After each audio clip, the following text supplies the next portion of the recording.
Kush e thot që këtë dua? Çfarë do derdhje me ka plu? Çfarë do gajle? Çfarë do problemi në jetë? Çfarë do sprove me ndodh në jetë? Kush thot, o Zot, s'ka tjetër posteje.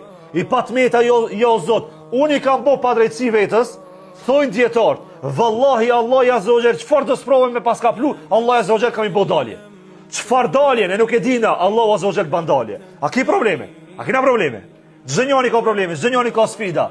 Sfid martesës, sfid probleme, sfid riskut, sfid ballafaqimit me sprovat, këtë kena probleme. A do zgjidhje? Çfarë ni dua? Ni ilaç. La ilaha illa anta subhanak inni kuntu minadh zalimin. Mos e harroni. Nëse doni me mbajt men historinë e Yunusit, çka dua hifz e bani. E për këtë arsye dashur vëllezër besimtar, sapo u lut Yunusi alayhis salatu wasalam, Zoti ja pranoi edhe e shpëtoi nga balena. Allahu azza wa jall thot: "Ne ju përgjigjëm atij edhe e shpëtuam nga tmerri." Thot kështu i shpëtojmë ne besimtarët. Ai tu dash me pështu. Ai dash me pështu. Ai do shpëtimin e Allahut azza wa jall. Mos i haro dot.